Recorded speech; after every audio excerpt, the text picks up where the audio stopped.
ఇక్కడ ఎవరు ఉండకూడదు. వెళ్ళండి ఇక్కడి నుంచి. ఎంతసేపండి వేచి ఉండాలి? పోలీస్ స్టేషన్ లోకి వదలట్లేదు. ఇక్కడ కలవనివ్వకపోతే మేమెవరూ లోపలికి రావండి. ఇక్కడే మాట్లాడి వెళ్ళిపోతాం.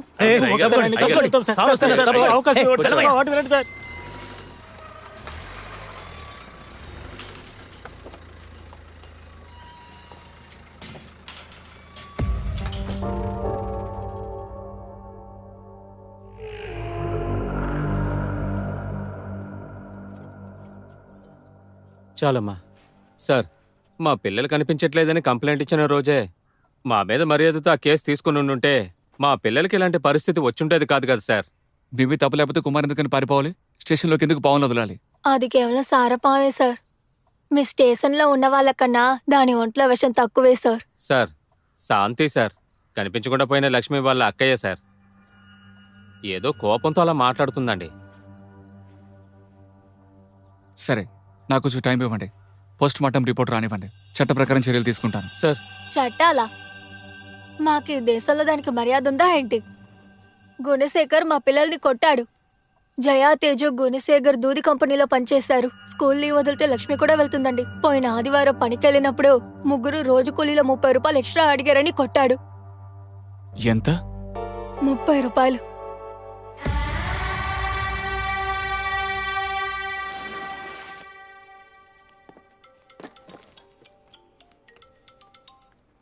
చెప్పండి నటరాజ్. సార్ వాళ్ళకి ఇస్తున్నాను. చెప్పమ్మా. ఉదయం 4 గంటలకే ఇంట్లోంచి వెళ్ళిపోయారన్నయ్య. ఇంకా రాలేదన్నయ్య. సరేమ్మా, వాడు రాగానే నాకు ఫోన్ చేయమని చెప్పు. అలాగే అన్నయ్య.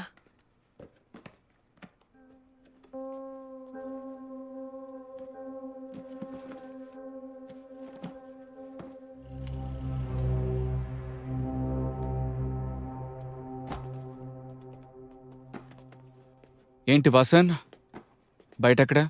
సార్, శాంతి నాతో చదివిన అమ్మాయి, అందుకే చూడగానే మాట్లాడాను. ఓ, సార్ మా సొంత వాళ్ళ అమ్మాయి అండి. నాగరాజు సార్, మీరు ఇప్పటిదాకా లక్ష్మి మిస్ అయిన రిపోర్ట్ని ఫైల్ చేయలేదే? సార్ ఇన్స్పెక్టర్ ఆయనే ఫైల్ చేసుకుంటానని చెప్పారు సార్.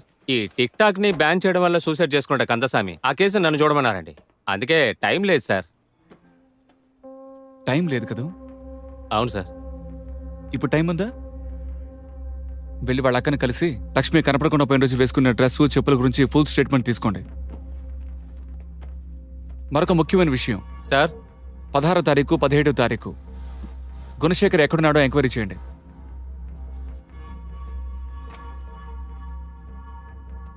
ఏంటి? లేదు సార్, ఈ ఏరియాలో అన్ని మామూలేనండి. కొన్ని రోజులు అయ్యాక వాళ్ళే మర్చిపోతారండి. Can you please do just what I say? నాకు తెలీదా ఏది మామూలు విషయమో ఏది మామూలు విషయం కాదో? కాదు సార్, నేను ఎందుకు అంటున్నాను get the fuck out of here. Sir. Sir, sir రండి సార్. సార్ ఏదో చెప్తున్నారు సార్ కదా. మీరు రండి సార్.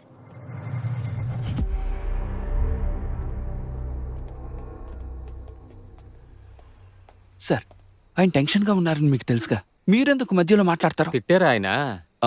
తిట్టలేదు, పని చూసుకోండి అని చెప్పారు. రండి వెళ్దాం. పని కో కేర్, వెళ్ళి పని చూసుకో.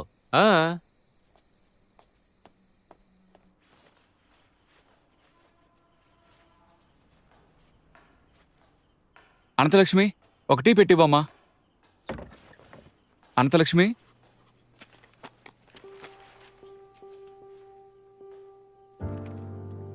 అటెంప్ట్ ఎగ్జామ్ ఉందన్నయ్య, అందుకే సమయం దొరికినప్పుడు చదువుదా. సరే, మరేం పర్లేదు. పెట్టిస్తానన్నయ్య. వద్దని నేనే పెడతాను. చదువుకో, చదువే ముఖ్యం.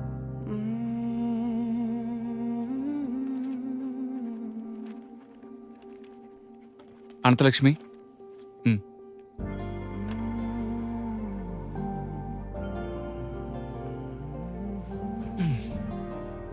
ఏం ఎగ్జామ్? ఇంగ్లీష్. అది ఇంగ్లీష్ కాదు, ఇంగ్లీష్. పర్వాలేదన్నయ్య, అదే క్వశ్చనేగా అడుగుతారు, ఇంకేంటి. అది కరెక్టేలే. మీరు విదేశాల్లోనేగా చదివారు. అక్కడ బిచ్చగాళ్ళు కూడా బాగా ఇంగ్లీష్ మాట్లాడతారా? మీ స్కూల్లో ఎవరు ఇంగ్లీష్ బాగా మాట్లాడతారు? లక్ష్మి బాగా మాట్లాడుతుంది, కాస్త ఎక్కువగా మాట్లాడుతుంది. నువ్వు చివరిగా లక్ష్మిని ఎప్పుడు చూసావు? 4 నెలలు ఉంటుంది. 10th రిజల్ట్ రోజు. ఫెయిల్ అయిపోయినా ఎగతాళి చేస్తారని ఎవరిని కలవలేదు. సరే, నువ్వు చదువుకో. ఏం లేదు, నిన్న పొద్దున్న మన ఏఎస్పీ గారు ఆయన పేరు విజయరాఘవ మాత్రమే అని చెప్పినప్పుడు మన శంకర శాస్త్రి గారి మొహం చూడాలి. అలాగే చిన్నబోయింది. సార్దే కులం మీకేమన్నా తెలుసా? ఆ, అది నాకు తెలీదు. రేపట్లోగా కనిపెట్టి చెప్తాను. సార్ వచ్చేసారు.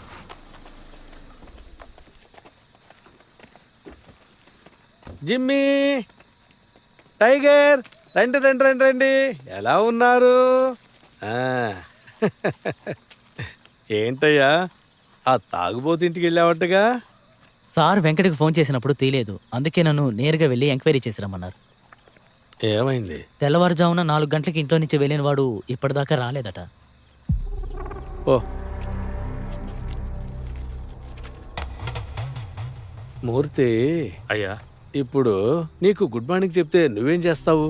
గుడ్ మార్నింగే చెప్తానయ్యా. ఆ, కానీ ఆ ఏఎస్పీ ఉన్నాడే, నేను గుడ్ మార్నింగ్ చెప్తే వేర్ ఇస్ ద రిపోర్ట్ ఎక్కడా అని ఇంగ్లీష్లో తెలుగులో మార్చి మార్చి అడుగుతున్నాడు. రేపు నన్ను చూశాడే అనుకో, అసహ్యంగా మాట్లాడతాడు. ఏం చేద్దాం? అయ్యా, నేను పొద్దునుంచి అడుగుతూనే ఉన్నానయ్యా. ఆ డాక్టర్ అమ్మే లేట్ చేస్తోంది. అలాగా? అవునయ్యా. సరేరా, నేను అడుగుతాను. డాక్టర్, సార్ వచ్చారు. ప్రొఫెషనల్ రిపోర్ట్ ఇప్పుడు రెడీ చేయగలను. ఫైనల్ రిపోర్ట్ టైం పడుతుంది.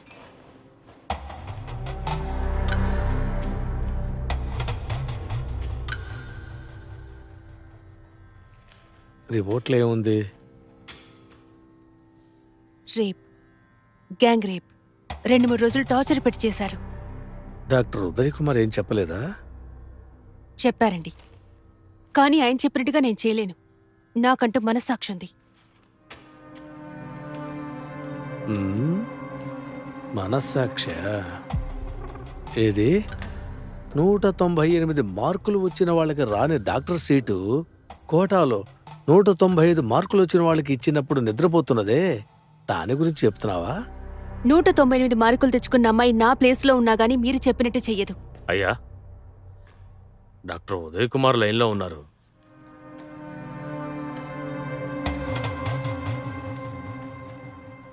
డాక్టర్, మీ అసిస్టెంట్ రాసే రిపోర్టు డిస్ట్రిక్ట్లో ప్రశాంతత లేకుండా చేసేలా ఉందే. ఈ అమ్మాయి రాసిన రిపోర్టుని మా ఏఎస్పీ చూశాడే అనుకోండి, మలేరియా పోయి మీకు జాండీస్ వస్తుంది.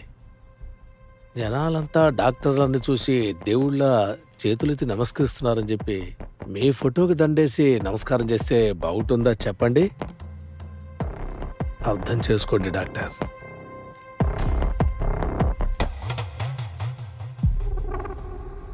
ఇంకా నా ముందు డాక్టర్ కోట్ వేసుకుంటుందా? ఇంకేం వేసుకుంటుందయ్యా? సార్, కుమార్ అతనికి సంబంధించిన వాళ్ళపైన కంప్లైంట్ ఫైల్ అడిగారు కదా, తీసుకొచ్చాను సార్. ఓహో, మన స్టేషన్లో ఇన్ని కేసు ఫైల్ చేశారా? అయితే నేను చెప్తాను, ఏ కేసు ఫైల్ చేయరన్నమాట.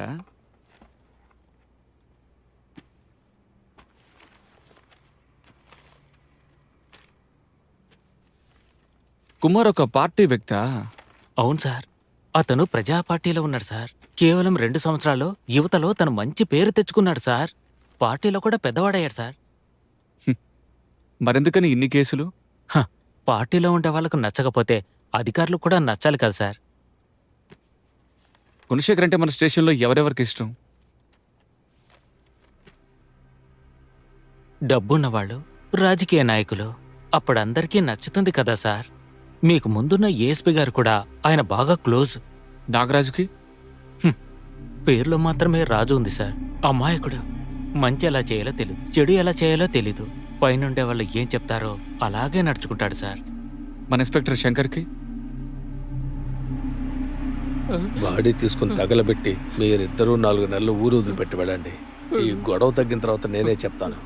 సార్, మాకు పాతి పెట్టడమే అలవాటండి. తగలబెట్టాలి, అర్థమైందా? అర్థమైందయ్యా.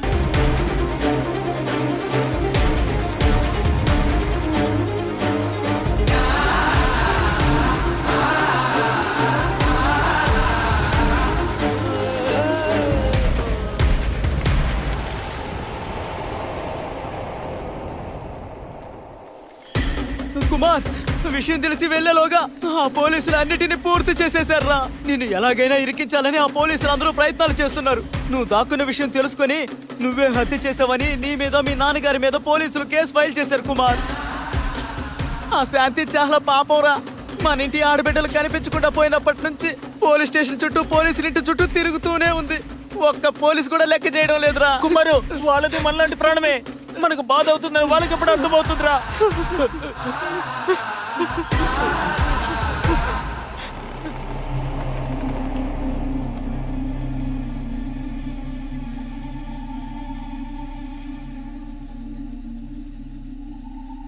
ఇన్ని రోజులుగా వాళ్ళని మనం కొట్టామంటే నొప్పిగా ఉంటుందని ఎంత కష్టమైనా అడ్డుకున్నాం. కాబట్టి కొడితే నొప్పిగా ఉంటుందని తెలిసిన వాళ్ళకి ఆ నొప్పి ఎలా ఉంటుందో తెలియదు కదా.